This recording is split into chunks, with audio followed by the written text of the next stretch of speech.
Memo kwaba meda se na wochi momre no wadaje a wode amma ye 5 minutes ye nche Mr. Ya ka kire busua ni nyina se wo Adom TV bedroom health tips ne die mmese na ye nche kora nti wo so only start Monday no a and Friday when you full topic no atini nyina ase meda se aseda ye endpoint homeopathic clinic one mother romenti ene ya ba ye ne onesi ni peni a wo police hospital edi enkomoyi a fan of sickle cell hu da ubo no or that 2 am now friend no kan wasama o anu ye de ma adwuma phone mu biti adwuma na se bro sododo ebi ni jimaima na se so mu aya de edi wie ye kan the say young girl wasi so ma me na tete no a do school time no ntino ase gaba bedem onim so onyare because seriously onyare onti aposede ebia wonu madu mi wa onyare bibia ye okintiare na eseme nom complications e wo ho ne say in case say ye jeje no nom ni ye jai ne wo se ye do ebo ye ho ban ye te say complications no abi wa are ho obenya obetime nya stroke won se me ka say moja no ene red blood cell no na na ahoden nti say crisis ni si na say part of the stroke no we nya moja na at that time say hobe start say ewu na the stroke ne ba no na me kan vascular necrosis there ne hip we no and also a form of na bone infection because the bones be one in 9 nsa in say ho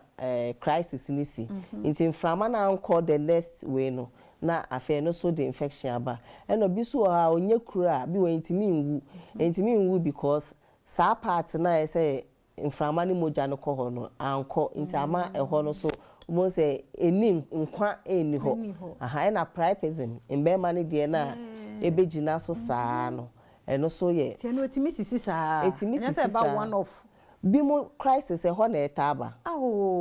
bimo de no ne gina so saa na say wudi nso nyungu so kora nyo eko ha adwen a ye say eko ese adwune omutimi kati ni emebi na kire say nti adodo a na ade na wu no that is to the extreme wu na say omo aye na omo ntimi nya say definitely omo kati baby a flow no e de ko no sickle cell no nti say when ntimi am protect who here and also betimi etimi de ba no wow and obi so a onya chest infection into and also mo say they be as we nya asthma because crisis na si wo hwan ta ama asa ahode na lungs no benya na no so abafom nti no so to me de wow when a friend say complications and so to me nti sa fa wura mu ene bia ne they will be share dey na causes are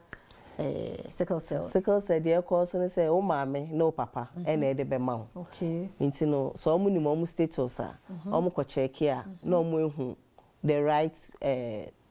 partner to choose aha and as unya so a ese utimi bo ho ban utimi show ho so yi na eno so etumi aboa nti obi a encourage obi anko check in status wo ye AS a men ware obi o AS and obi o AC ware obi o AA eno ani secret no and I use a stigma so how mo pa stigma na eno na etimi ku omo ntem no because mo ntimi mpie enya nieme bi esese oye me kai say extreme emotions to me the crisis ba into no stigma na stress on mesre no mo avoid the stigma no na ma omutimi enyi ntem and a health system so stress obi ba na sickle cell a yem treat omo effective man yem omo prompt attention my delay a be ewu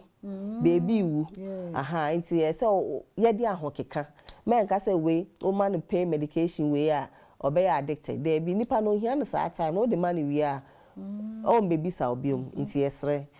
my effective management then no so muntimi nyi nche mai mo mama o number no ndiem pacho me number ni 0246069805805 0246069805805 abini na otimi friend sa na ya mo ye education wo police hospital sickle cell clinic so nti wa oni clinic bi no betimi aba ho